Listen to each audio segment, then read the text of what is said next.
Hello hero, it's Lucy Lannon. It's good to see you. You've seen the title, so at this stage you know more about today's reading than I do, since I speak to you from the recent alternate past. This is a general, timeless one, ideally designed for quite a large audience, so we won't get as specific as we would in a private booking, link down below. If most of what I'm saying feels like an answer to a question you've been living, take those tidbits with you and let a fellow traveller excavate the rest. If it's not your reading, there are playlists on my channel hub to randomise finding something else. Whilst it's true that a broken clock is right twice a day, I'm not sure that same clock is right 10 times within the hour. So trust yourself, above all, to know what's useful for you and what makes you feel more empowered for hearing it, no matter what your beliefs. While we're on beliefs, on this channel gendered terms are just a specificity of language to describe energetic tendencies and signatures, solar or lunar inclination in accordance with a hermetic law of polarity, and not any kind of socialisation to buy into wholesale or conflate with the identity or orientation of anyone described. Romantic and spiritual labels used are plucked from lengthy precedent predating any unfortunate trending controversies or engineered cyclical backlash. My dude, around these parts, we don't relinquish the complexity of our full histories. We trust ourselves cognitively to adapt what we consume and see what's healthy and long-term accurate. I'm legally obliged to say this is entertainment in quote marks and that I'm an occultist not qualified in unrelated disciplines to advise on physical and mental health, finances, legalities. You get the picture, you're in charge of you. All my readings are protected and warded by frankly magnificent beneficial forces, though I don't share my custom prep rituals on camera any more than I give out my address. I hope the reasoning behind that is obvious, but you can trust there are zero parasitic or adversarial influences permitted within 100 unseen paces of any signal we patch from the noise here today. So sit back, relax into the shape of your most luminous possible future self, cozy up to imaginal allies, and take in whatever it is you need to hear. If you do like it, this small channel with a big mission very much appreciates subscriptions, thoughtful comments, or donations in order to spread the word and keep the lights on. Now, let's tune that dial. Okay, please excuse any fan noises you might hear. I'm just doing an export while I record this reading. I'm going to say this one's from my Magickal community. That can mean a lot of things, but what I'm seeing most strongly in this and what's coming through intuitively is spell work. And I say that partly because we began, as sort of pointed out before the shuffle, with my Moldavite, which I rarely use for anything kind of public because it's extremely powerful. And then we also have a combination here of blue neon and transparency. Now, transparent is in my colour system because so much of what is see-through, translucent, it is sort of speaks about the fringes of things, it speaks about the fairy realms, the magical realms, kind of putting up a layer that other people can't see, so it can speak about warding and things like that. But it's also, I mean, if you think of transparent fabrics, they're often linked to things like how do I say it? SEX work. I'm hoping YouTube doesn't ban me. And it just kind of a general feeling of tackiness, which I think is a modern translation of the earlier transparency idea of subterfuge or something spirity going on. We think of ghosts as being translucent. We think of spirits that were not invited in by us necessarily as being kind of see-through.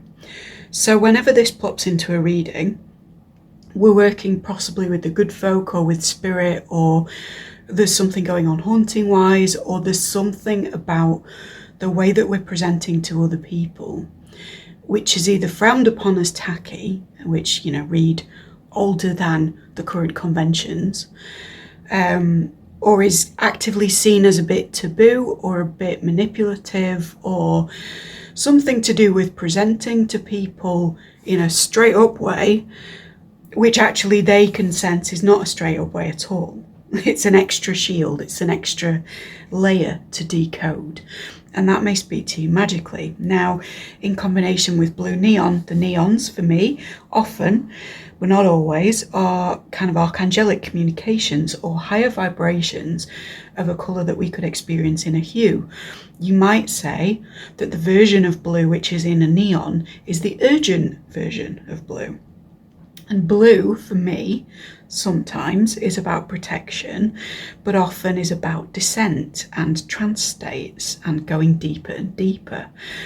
Think of the idea that if you go in a submersible and you go far enough, you kind of lose all colours except, I think, blue and red at a certain point. I could be wrong on that, but it's this idea of deep waters, right? And we do have a King of Cups, which we'll come to.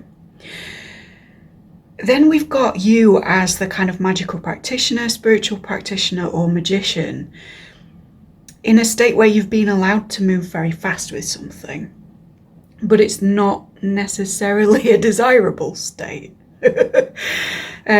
With this Five of Pentacles in the playing cards, we've got this sort of very child-looking feminine figure, and you don't have to be feminine, but notice that they're traversing these rocks in a way that is actually quite dangerous. You know, the seas down here are very rocky. There's a lot of risk involved in this expedition, but it's also the sort of thing a kid would be allowed to do on their own if their parents or caregivers didn't know about it. It's also important that these are those waters, you know, we're referencing back to the blue neon. We're kind of having some form of emergency transmission about how deep things can get and how that's sometimes quite dangerous for you. But the Five of Pentacles, as many of you know, is sort of about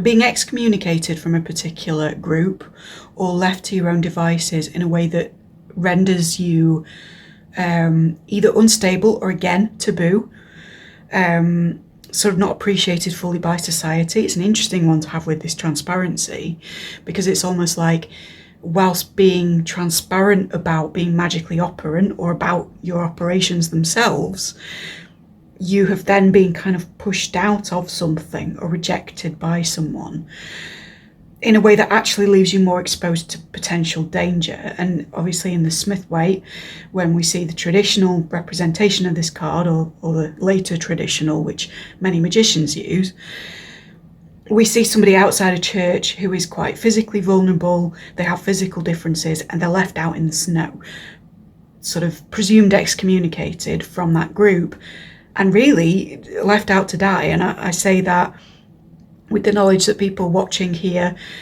are probably at a proficiency level where you won't take that literally, because I don't mean anyone here is going to die. What I mean is that there is a lot of risk involved in something you have become separate from. And I think that's either as a result of your magical practices or beliefs, or kind of on the way to them or part of them in some way or something like that. There's an increased risk that I need to tell you about. And then with this, the one from the DIY love deck, which isn't always about love, and I just use it for sort of colloquialisms really. Let's move faster. We're in love, it's never too fast, right? We're in love with this thing we're doing. No progression is ever too fast. So you're out there on the rocky outcrop kind of on your own, but actually at any moment you could slip and fall. And where's the, what's the word? Where's the mentor? Where's the caregiver watching over you to make sure that you're safe, right? And with the light changing, that is going really deep blues and deep greens. So again, with this, there's also something personal for me that is about being in deep waters and encountering something. And for me, one of my kind of chimeric spirits that comes up in terms of the unconscious rather than legitimate out there spirits that I'm communicating with, although arguably it's all much of a muchness, right? But one of them is a deep water dweller that is a combination of things, and to me represents certain, let's say, mindsets I've carried from some neglect in childhood and some kind of gaslighting and false belief type stuff, which has formed this kind of monster, right? Think, for those of you who've played Betwixt or anything like it, think of your personal monster in that. And if you haven't played it, as long as the security is what it used to be, highly recommend, because it's kind of it's a mix between a choose your own adventure and cognitive behavioural therapy. It's like a fantasy based therapy session, and it brought stuff out of me that therapy couldn't, right? So it may work for you if you're like me and you're very vision based and you think magically and all the rest of it. But I'm thinking of that, and I'm thinking of this kind of deep sea spirit that was partly a betwixt thing, partly has grown from there. Because again, there's this sense of, I should have been protected from this, and now it's influencing the way I look at the world in a much larger sense. To echo all of that, we've got the magical child in its shadow in our archetypes. So the shadow attributes are pessimism, depression, and disbelief in miracles, believing that energy and action are not required for growth. So there may even have been a thing of like, go, go, go with this, particularly magically speaking, and then a sudden stop and a kind of either a block where you're a bit locked out, or something where you kind of don't want to progress because of the judgments of other people and because of what they've weighed in on as regards your personal practice. With the Nine of Vials, this is you in the wish-granted state. This is you being very happy with yourself. Nine of Cups, job's a good one, right? But it can also speak about addiction and indulgence and overindulgence in things that are otherwise healthy. So it is not bad for a human to drink, but when one takes 9 drinks and gets into that space, it can be a very tricky situation. Similarly, it is not a bad thing to go deep within or to communicate with spirits or to do any number of magical actions or take part in any component of training. It's all good out there, and I welcome all people on this channel who are operant. But there's something here about doing a specific part of your practice to excess, to the point where it either becomes a danger to you or an inconvenience to others in some way. Now that's separate from whatever this taboo vibe is. So it may be that you're very content in being part of a solitary practice or a lodge or something like that that does things that are considered taboo, you know. In a prior reading, I talked about being more kind of identified with the left-hand path in some moments these days. And it might just be something like that, where the difference between left and right is very misunderstood and it's not as typical or simple as good versus evil, and you're doing something that other people kind of frown upon. I think that's separate from whatever this excess is. I don't think that this speaks to public opinion or court of, right? I think it's something else. And similarly, even if you don't identify with being on a spiritual path that is a bit, you know, iffy to the outside world who don't really understand it fully, there may have been just some individual practices that are considered eccentric, shall we say, you know. You may be very much a light worker and consider yourself extremely right-hand path and not do any kind of taboo rituals or anything like that. But you may have mentioned sigils to somebody who only knows one method to charging sigils, and all of a sudden they think you're a sex magician, and it's all kind of going round and gossipy, and you may have been, again, excommunicated, ostracised, made an outsider as part of that. If you're drawn to learning about Chiron in your chart, please do. He helps with the outsider stuff. But whatever that is, and again, court of public opinion, and what the fuck do they know, right? If you're on a tarot channel, you know that the general understanding of some of these concepts is very different to the experiential or indeed academic history of some of them. And you probably don't give a hoot. But Spirit gives a hoot about whatever this thing is that you know was to excess, right? That you know was too much or taking it too far. Now, if none of that resonates, it may be that you've magically intervened in a way that is not seen in an overall judgment fashion by the kind of holy Libra or the, I don't know how to say it, is it Ma'at or is it Ma'at, the Egyptian goddess? But it's seen in that sort of a way as, this is tipping the balance a little bit, right? If you identify like I do with Star Wars, you may have, returned balance to the force in a not so great way. But there's something here about weighing it up, whether what you did was a positive thing. And if you've come off the back of any love readings on my channel, and you have, for instance, magically intervened in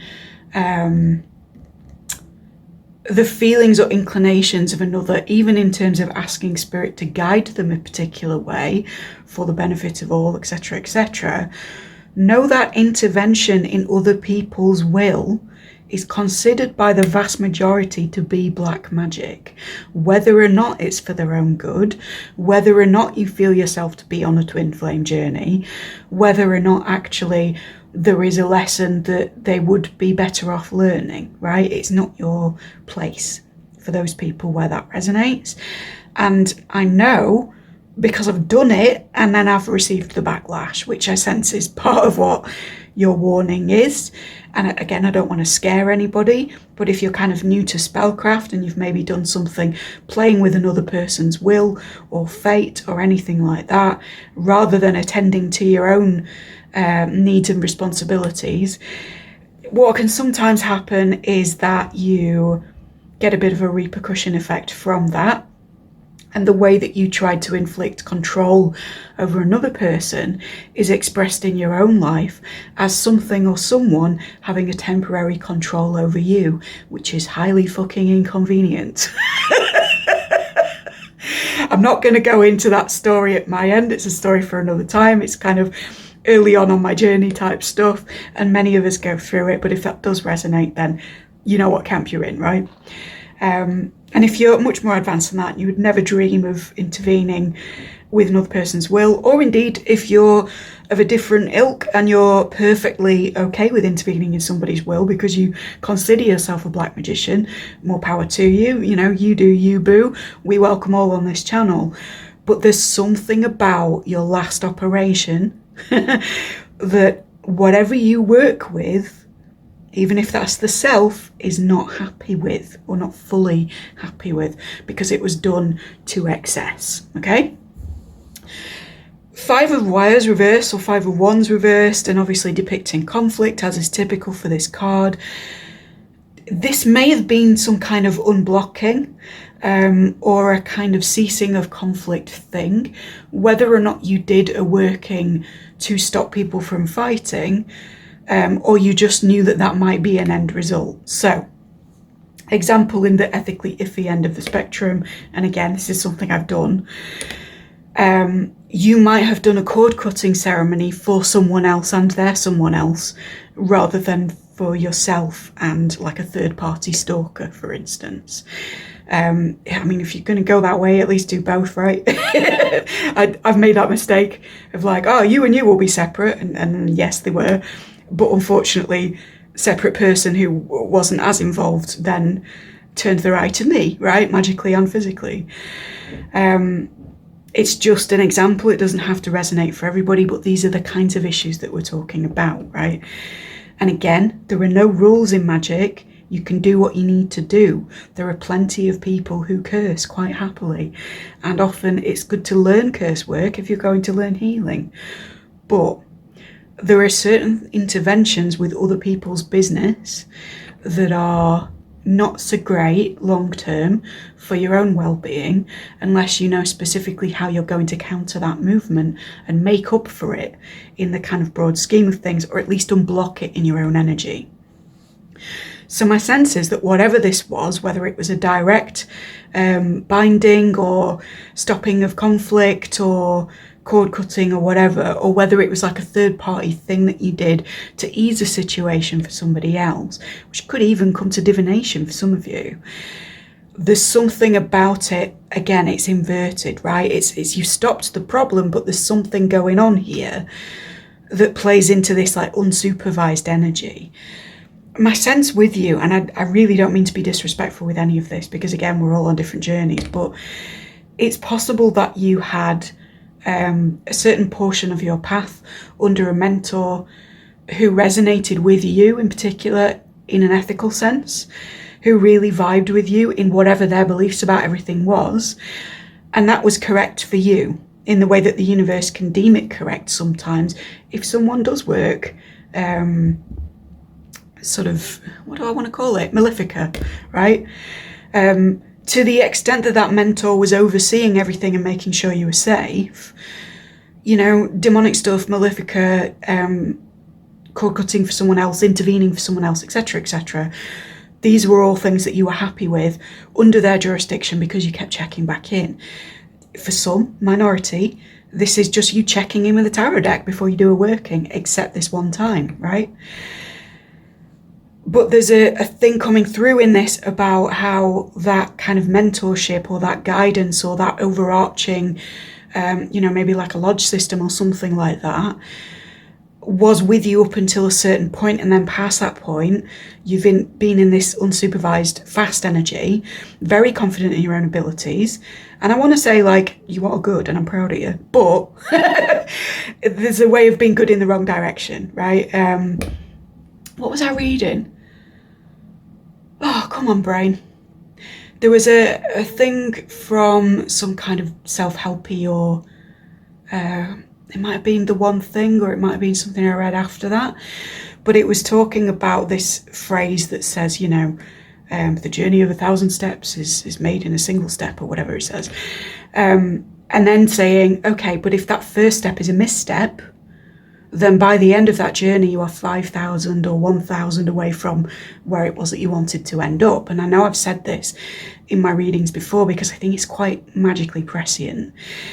My feeling is that whatever was like keeping you under its protective parasol in terms of your lineage or your information or your group or your mentor up to now has kind of considered you competent and lowered that bit and let you go off on your own way.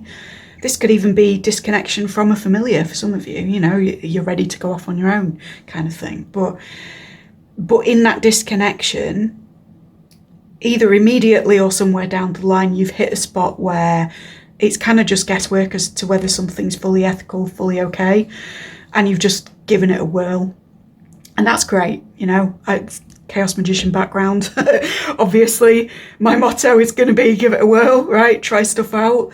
If it's not so great, you'll know quick. But at the same time, this is your reading for a reason, right? You needed me to come and kind of kick your ass on behalf of the universe. And indeed, one of the best interactions I had as a extremely fledgling witch back in my teens was of somebody who did divination for me and then essentially told me that if I didn't go down such and such a path, they would fly down on their broomstick and kick my arse. And I believed them. Not in a literal sense, but I'm glad that guy, I don't even know his name, but I'm glad that he told me then what I now know, because I think if I hadn't had that kind of threat of a potentially punitive or parental force from the universe in the form of that dude, I may not have been here today to read for you. I may not have done, you know, 1,001 magical workings in between, many of which have been very healing for different people. So,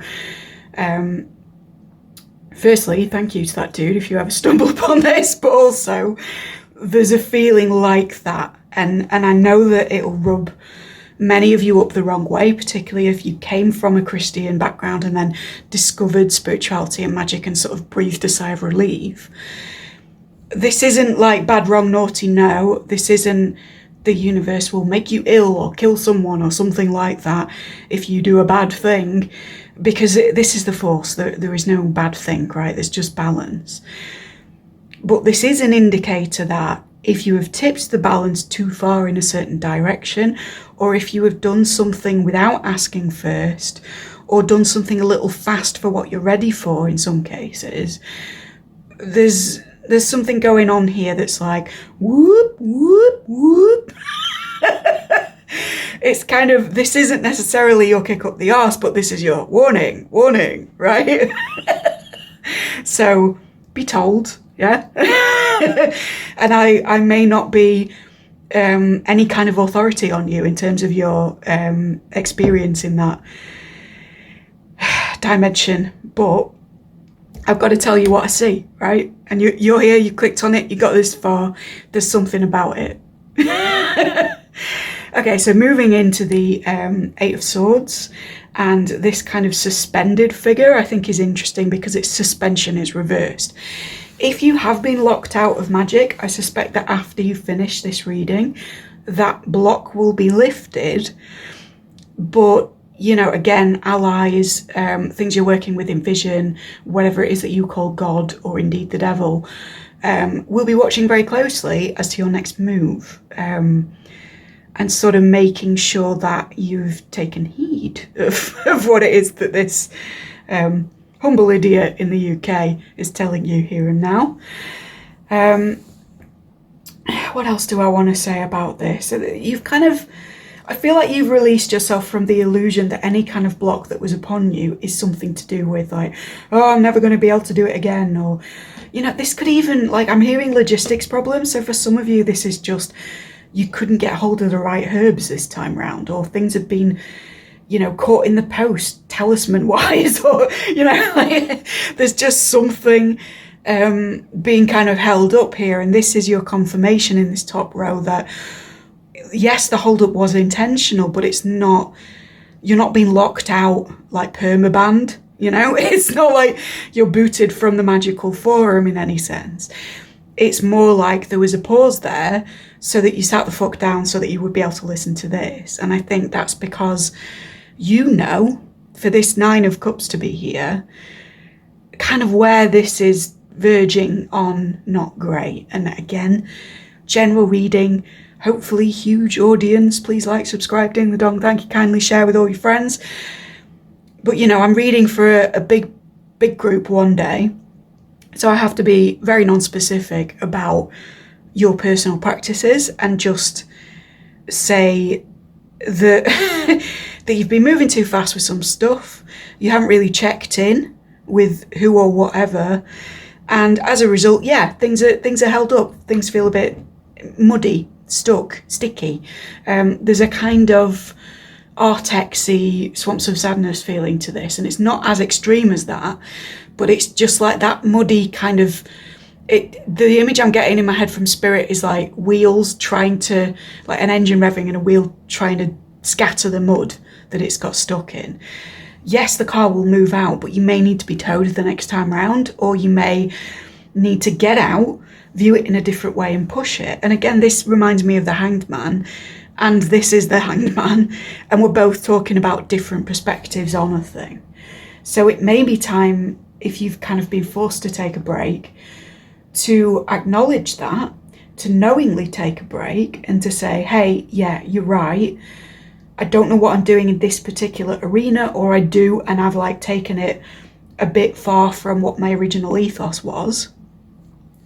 So let's just take a pause and sit down and chill, right? This is why in my new intro, I tell people to kind of sit back and relax into the company of allies and all this sort of stuff.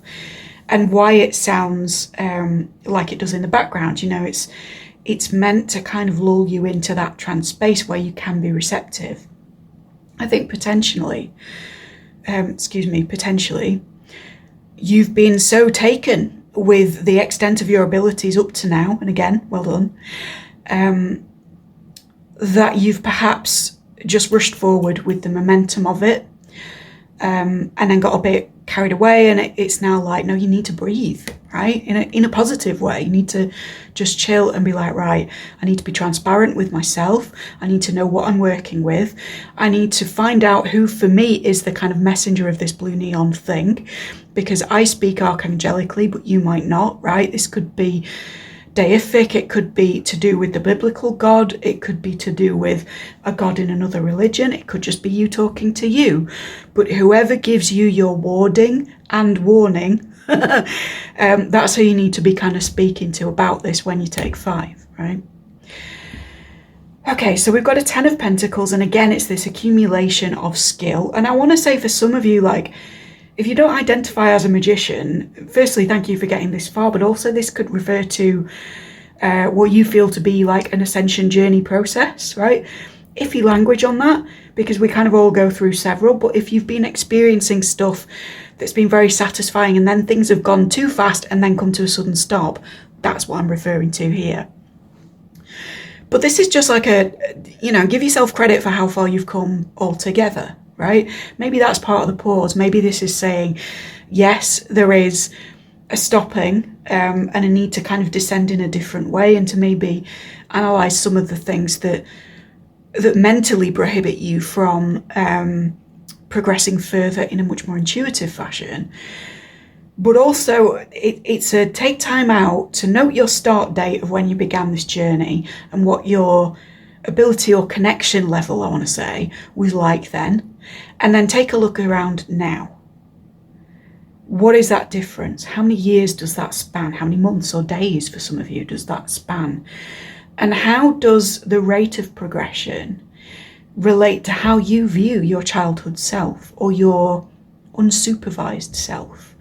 Because again, there's a subset for whom this is talking about how you react when you are unsupervised, because that might echo early environments that are still kind of drilling ideas in there. So for some, it's not even that you've broken away from a mentor and then you've kind of gone a bit wild with it, right? It's not necessarily that you've gone off the rails. It could also be that you've broken away from something or been excommunicated from something that genuinely wasn't right for you. And as a result, you feel like, well, without mommy or daddy magically to tell me what to do, the fuck is going on?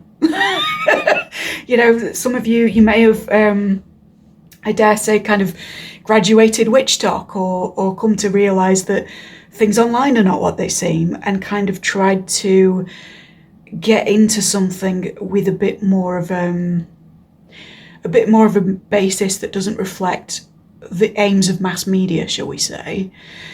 And in doing that, there's a breaking away process that also leaves you a little bit adrift in terms of where your next instruction comes from. I am not myself qualified to magically instruct so much as to give you the telegram that I'm being given. However, if you're in that position, I recommend you subscribe, because we quite often do these spiritual check-in readings, and there are plenty on the playlist linked in the description for the channel, okay? So if you go to the shuffle playlist, hit random. If you get a lucky dip one, chances are there's a spiritual pile, or if you get a spiritual reading, wicked, it's a follow-on from this.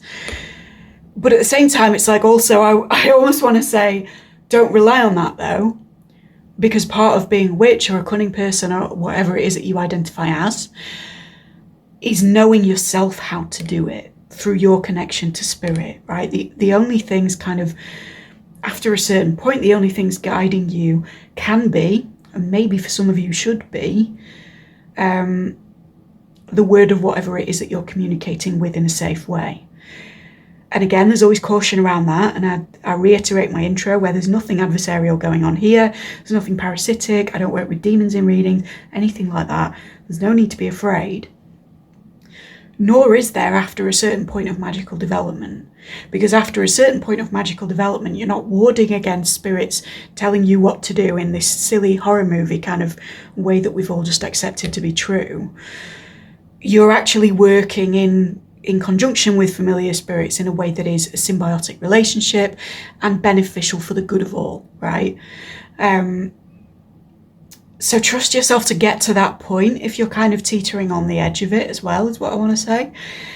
And trust that if you are getting adverse feedback about some stuff you've done recently, it doesn't mean that that relationship is going to be adversely affected, right? It's a thing of sometimes you're told this wasn't the best thing you could have done, so that the next skill you learn is how to counter whatever it is that you've put out there energetically. And to go back to my previous example about a cord cutting that wasn't for me to cut, the next step for me was to learn a next level stage of magical defense against the person who, quite rightly, felt an energetic bugbear about the fact that I'd affected their fates before they were quite ready for that, right? So everything has its consequences, my dude. Anyway, I'm rambling on, but this is to say there is an accumulation of energies for you. This also may amount for some of you to some degree of material success, because pentacles, or some kind of publicity. You know, you may be another channel with a decent following. If you are, hit me up down below and I'll sub as well. I love to know who's watching me, essentially, so just say hi. But yeah, there's something here about, if not notoriety, and I say notoriety because we've already had expulsion from one set of people, right, who weren't correct for you, then certainly some kind of respect amidst either the magical community or indeed the community of spirits, guides, ancestors, angels, demons, whatever it is that you work with. This is a card of good reputation and indeed future legacy. So I think it's kind of coming in, skidding into the reading like, to say, much as we're saying this, don't think that this whole journey is a bad thing, or don't think that you've derailed yourself, or that this kind of warning signal is necessarily saying that you're off path, so much as temporarily off track, right? We're not 1,000 miles away from that first single step. We're maybe a couple of steps away from the origin point that we hoped we would have. So it's easy to come back around. There's something in that thing about origin points as well, because prior to recording this, I was catching up with Creepcast, and it was the episode on the left-right game. And I was going on my kind of daily nature walk whilst listening and thinking, wouldn't it be great to do the left-right game as a derive, and to see, kind of magically speaking, what came up as the equivalent energies for each turn. This will be nonsense to some of you if you don't know that story, if you're not into creepypastas or anything like that, but the idea that, you know, they experience something adverse at turn 13, and then on a magical derive you might experience something really beneficial but also synchronistic to that at turn 13, that appeals to me. So if you want me to expand on that, or maybe like film my excursions with it, hit me up down below and I'm happy to. But it was just a magical idea that really sung to me, and I think because there's something here about paths and getting off track and backtracking and reversing but taking the correct turns, that may resonate for some of you, or it may be that it's magical derive time, and that is one of the options in another deck that I almost picked out for today, so perhaps that's why. Moving on to this Hanged Man reverse, obviously there is a new perspective on all of this coming from you because of this pause you've been experiencing. And what I'm seeing from Spirit is, they so often communicate in media, I'm so sorry guys, but you know, Dead Poets Society, when he stands on the tables and he gets everybody else to, and they're all saying, "Oh captain, my captain," at the end, but it's because of that enhanced different perspective of the Hanged Man. So again, even if we're skidding to a halt right now, even if we're a bit locked out just for the time being, while you reevaluate and prep for the next stage unaccompanied, right? Or maybe even check in if you feel better when you're accompanied. There's something here about a renewed perspective on the work that you're doing that comes about as a result of maybe a misstep, or if you don't want to put it in that kind of a language, a voyage to somewhere that you ended up not settling, right? Because again, we all try out different types of magical practice on our journeys, even if it's just it's not just anything, but even if comparatively you're on a spiritual journey and you have been sort of studying different religions or different spiritual perspectives, and you've maybe taken what you feel is a misstep down that road, it's no less important, and in a way no less energetically operant for you to take what I'm saying to the magical lot and apply it to your spiritual proceedings, right? There's something either way about reevaluating where you've come from, where you're going, how fast you're moving there, what your skill set already is, and whether or not you feel comfortable proceeding in the way that your last working, exploration, paradigm, group, you name it, kind of went. I hope that's clear, and I hope it's made clearer by these little clues to do with the derive and to do with the kind of betwixt monster and all this other stuff, which may hit off synchronistically for many of you. Now, coming to the executive of vials, so we've got King of Cups, calming, overseeing energy. I think of him at the top of like a tower block within a metropolis, a little bit like Megacity 1 or something like that, but also the sort of top of the tower being like a status thing, as with think less Tower of Babel or Babel and more Stephen Dorff's vampire hideout in the Blade movie. It's like, this guy's at the top of the tower with his swimming pool because he's earned that status. And there's something in that about your magical relationships to stuff. And that movie always leaps out to me as well because of the word and use of the term familiar. And when I was but a whippersnapper with new metal posters all over my room, I had the symbol for Stephen Dorff's familiar on my bedroom door, just in case any vampires were visiting my terrible northern town and decided that they would check out who was a human and who was a familiar, right? I don't know, teenage logic, but a lot of my friends had these like flowery hung up things that said like Annabelle and whatever, and pictures of bunnies or whatever people do, and that was my version of that, right, as a little teen goth. And there's something to that idea of a familiar that helped me to develop mnemonics for the idea of familiar work as I got older, right? So for some of you, if you like Blade, this is your bit. Hit me up, right? And if you don't like Blade, I'm sorry for the detour, but all of this is relevant to somebody. And as I say in the intro, take what you need to, let a fellow traveller excavate what remains. But yeah, again, it's this reiterated idea of status, but also there's a control to the King of Cups that is not present in the rest of the Cups suit. So this can be mastery over this kind of deep blue, descending, magical, visionary energy. This can be the injection of a kind of air modality into what was a very watery affair. So if you did magic that was highly emotionally charged in order to direct the energetic influence, then this is brain coming in and saying, fantastic job, but let's do this logically now, or let's go over it logically. If it's more like you've been doing a lot of work on the non-physical in some other way, this is okay, but we're going to temper that with something of the mental, something of discernment, ethically, or in the production of terms for things or directions we decide to take in our rambling route, or something like that. And I'm taken back again to this idea of the left-right game, and to the fact that there are weird rules throughout the game. And if you break the rules, you kind of know what happens. The biggest example to me so far has been, one of the turns you pick up a hitchhiker, but don't speak to him, don't acknowledge that he's there. And it's a very wonderful, creepy device. But it's also like, well, if you break that rule, there are magical consequences, and he can kind of see you a bit clearer, or he can act upon you. So there's something here about knowing the rules, or knowing the rules to a strangeness of place as well, because with something like that metaphor, we're looking at folkloric rules around what you say to Baba Yaga's house if you encounter it.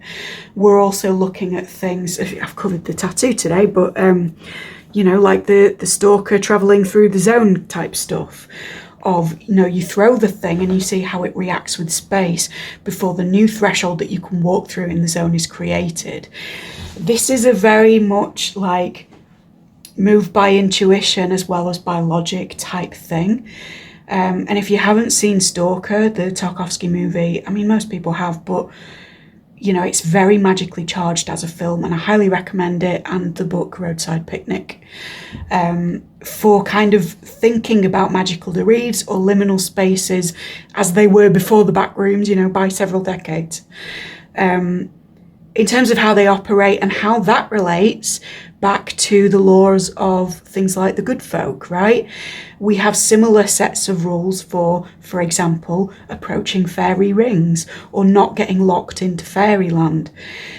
So there's something in this about navigating the emotional, intuitive, and deep diving in a way which applies our earthly logics or our spoken mantras or something like that. So that's your next guidance on how to navigate this. If it's not just applying understanding to the whole thing, is there are rules, to this thing that you were doing, learn the rules, and then do it again. And you can do it on your own then, because you can be unsupervised if you know the terrain, right? You can enter into this different threshold if you know what you're likely to encounter and what to say to it when you do. On that, for each of these kind of newer readings, I'm bringing in something fancy, another different technique that goes beyond the tarot. And as you can probably tell from the lighting and from this bowl right here, we're going to do a kind of mini candle wax exploration of anything further you need to know on this topic. So let's go. The letter C might be relevant because that leapt out almost immediately. I feel like if you were excommunicated from any kind of group or lodge or whatever, that group itself has shattered, that being the correct word, I think, and formed different subgroups in a different way as a result of you going. Now, I don't know that they would want you to know that, because it may have been that the circumstances through which you kind of left were either a real difference of opinion, you know, like I broke up the band kind of energy, or indeed if you were religiously affiliated and you decided that's not your religion, they may be taught certain things about how to respond to somebody like you, right? But there is doubt for other people. You know, I'm seeing the button for doubt in this as well. And I think that maybe they've gone in their own directions through your catalyzing descent, is what I want to call it. And that something is being built up gradually as a result of that separation that actually is stronger than the foundations that were had before. So take it as it resonates. This could refer to you and your practice, and the fact that this last misstep is literally your last misstep and there's something big to build here. Or, you know, conversely, if you did leave a group of people or a set of beliefs behind, I think that in scattering and then forming other things, at least one of these things is going to become like a mega structure. It's pretty strong. It's becoming, can you see that? This lump here, right? It's just piling and piling on top of itself. Now, this can also refer to people who may have been stuck in their beliefs beforehand, for whom this kind of stacking of strata upon itself is just a reiteration of their beliefs to themselves over and over. You know, we spoke about repeated mantras. It might be that the group that you left behind or the beliefs you left behind as a result of you or people like you are just saying the same shit to themselves over and over again until they will it to be true. Some of you may have left manifestation circles, right, with the willing it to be true thing, because affirmations just didn't resonate with you. And what I'm seeing here is that the affirmation build-up will continue with those people who believe in it, but it's not a big deal if it wasn't right for you. Okay, I'm sick of seeing that shape now. It's pissing me off in case it is what I think it is. So you can just, yeah, you bugger off, right? What else have we got, guys? What are next steps? Put it that way. Okay, so I'm seeing a letter D in Aurebesh, or Aurebesh. So there may be some kind of D deity or D name that is relevant to this. There's also a resemblance between that shape and like an anglicised, not anglicised, romanised letter F. So DF could be relevant to some. I mean, obviously divine feminine then pops into view, right? So if you were looking for one, maybe that's your next thing. Or if you were looking to become one, maybe that's something to put your focus in. But I think the vast majority of people watching this, they won't have come for like love reading type stuff or that kind of polarizing type stuff. They will have come for names of substances or deities or next steps in some way. So D and F are your things, as well as the letter C, which we said, but C is more minor. This DF thing was much bigger. C may be a route to it, if that makes any kind of sense. Some of you, there's a trip to a zoo or somewhere that animals are. that's going to be really influential in your next steps in practice, and it's not in a way you can anticipate, so don't come for me if it doesn't resonate yet. Go to the zoo, or go to the, if you don't agree with captivity, you know, go to the reserve, go to where it is that you want to look at animals that you don't normally encounter, even if it's a friend's house. Some of you has a friend that keeps exotic animals, and there's something in that of just chilling out with them and learning about some of the things that they keep, in either a totemic fashion or just, you know, just something that will be said that will click something else in, right? And again, I'm seeing the left-right game, right? We've got a left turn here, we've got a right turn here, and then we've got the tunnel at the 34th turn. So, you know, if you're liking the idea of what I was saying about that, and you haven't either read the horror story or heard the podcast episode, but you are horror inclined, again, there may be something in that that like indicates your next steps. I'm seeing lions as well, so this could link to the zoo thing, but it could also be that you work with Sekhmet or lion energy, or you know, listen to this channel a lot, and I've mentioned the thought lion ad infinitum. You might be another Henson fan, so hail and welcome if you are. Let me know in the comments. Interesting kind of boomeranging energy, and when I say that, love reading people, don't get excited. But there's a link between this kind of build-up of the beliefs of the people you've potentially left and your own left-right game path. It's almost like the further you get along this road, the more likely you are to encounter this exact same group again. Now, if they are a group of people who wanted to metaphorically burn you at the stake, that may not be something on your agenda for the moment. What I want to say to you, and I'm getting hiccups, so confirmation, excuse me, is you will encounter them whether you want to or not, but you will be in a space to handle it differently, not just physically, but magically, right? That's not an indication if you don't feel pulled to learning further protection, further warding, etc. This isn't me saying go off and become an expert in those things, because I think that might actually derail where you're meant to go at the minute. It's more like when you kind of least expect to run into somebody from this part of your past, I think you will see them, but it will be from an empowering place, or a place where you can act with empowered or inspired action. There's also like a fleur-de-lis or like a triplicate symbol going on here. So for some of you, you've left like more Wiccan-y kind of circles and wanted to deal with something a bit older maybe, or without this rule of three type stuff. And again, I don't subscribe to that either particularly. You know, we've talked about consequence in this reading, but I mean, you do you, right? As Gordon White would say, all intervention brings up ethical questions, even positive intervention, right? So I'm not going to dictate to you what my particular ethical thing is, but I think that for some of you, you've outgrown what is a traditional spiritual view on ethics, or what is the kind of 50s to now invented Wiccan view. And that's no shade on my Wiccans, it's just I'm reading for all kinds of people. Something about an ink splatter here as well. There is some kind of letter to be written, or contract to be made with spirit or someone crucial here. That is your answer for many of you. Like, that is the thing you wanted to hear. Like, should I write this letter to blah, blah, blah?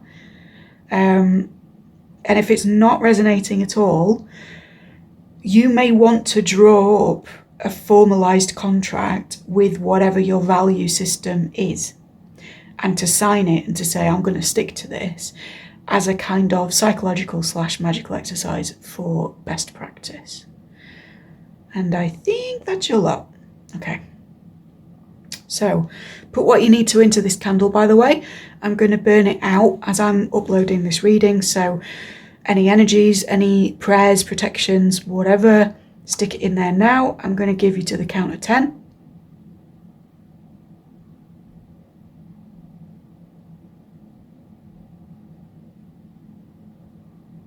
excellent. And for the highest good of all concerned, that stuff will transpire. That brings me pretty much to the end of our little communication today. I hope it was helpful rather than just kind of describing circumstances you're already in. But I do get the feeling that your next steps are very exciting ones, and indeed that you're approaching them as a much more skilled and in-tune person. And if all this talk of being skilled has rubbed you up possibly the wrong way, know that I'm not saying that you are necessarily responsible for all of the magical goodness that you've been doing ever, but that you are just very adept at letting whatever it is you believe in flow through you. Okay, so we're not getting big-headed on this channel, but we are saying you've done well in accumulating and gathering certain energies and then putting them out into a certain thing. Whether or not that thing turned out to be beneficial is kind of neither here nor there with these final cards, right? That was your check-in, and we know that, and we've done the naughty. But really the overall mood of this reading is you are learning at an accelerated rate, whether or not you feel that you need supervision, whether or not there's stuff from your magical childhood that you need to address a little bit more thoroughly. And you have the skills to pay the bills. That was the least Beastie Boys way I could have pronounced that, but yeah. I don't think you're doing badly at all, nor do I think you're doing ill, right? I just think that maybe you've gotten a little bit carried away of late and you've been putting time out so that we can discuss the sorts of things you might want to explore. Blue Neon transmission is now at an end. If you appreciated it, please like, subscribe, ding the dong, thank you kindly. You can leave a donation or book with me in the description, and I really would appreciate any one of those things because I'm a small channel with a big mission, as probably you can tell. Take care.